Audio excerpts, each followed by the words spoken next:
So normally someone like myself walks into Newark to pick up what we call gadget syringes and so on. And they always ask, we've got a survey, we're doing hepatitis C treatment. And normally you just walk on. You're never going to get that hepatitis C treatment. You just say, yeah. And that's probably been going on 15 years of my life. Tony was what got me over the line. I probably received the hepatitis C treatment because of Tony. For a lot of people, there's that spontaneous moment where they want to do something and that goes away. That's what's so great about the point of care technology, is that in that moment we can act, and we can have someone on meds on the same day, and it works. It works really, really well. It's amazing.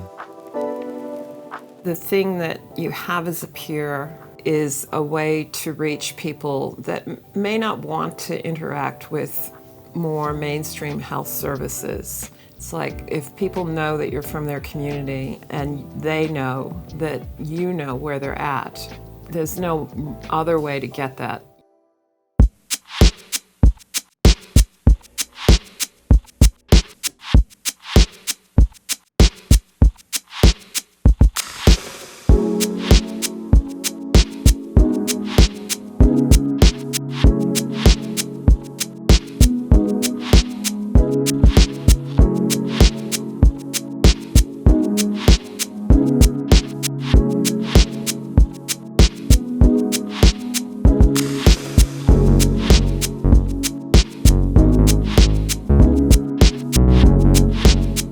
One of the most important findings from the Tempo pilot study is that we were able to engage nearly 80% of people in treatment for hepatitis C. If you compare that to about 30% among people with traditional models, this is a pretty amazing outcome.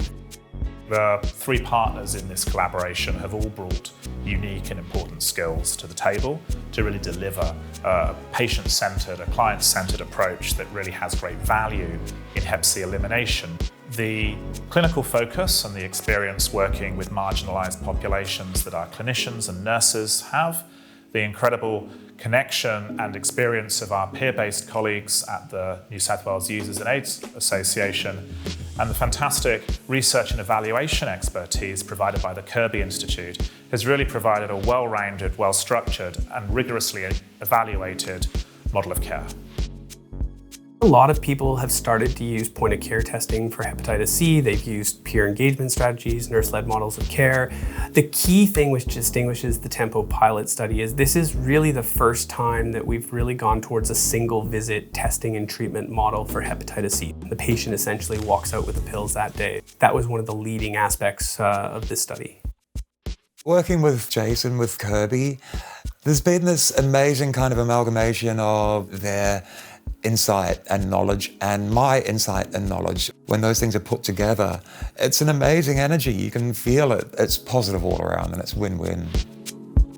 It has been really important to have a very strong and two-way relationship with our research partners that can really provide a strong evidence base, both for clinicians to move forward with, but for researchers and policymakers to continue to drive.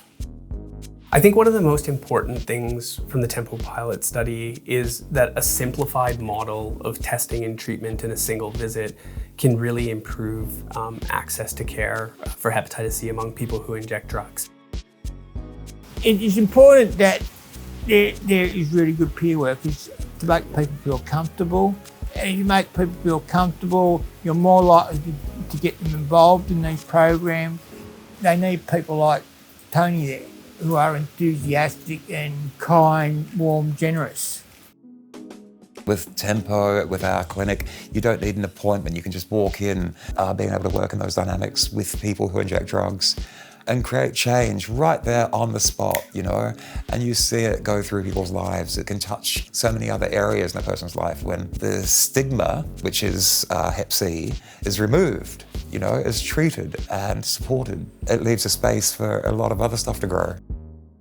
The Tempo pilot study has actually provided a catalyst for further work, both nationally and internationally. And now, as part of this work, we're scaling up point of care testing across 80 sites. We'll be planning to test 50 to 60,000 people over the next several years.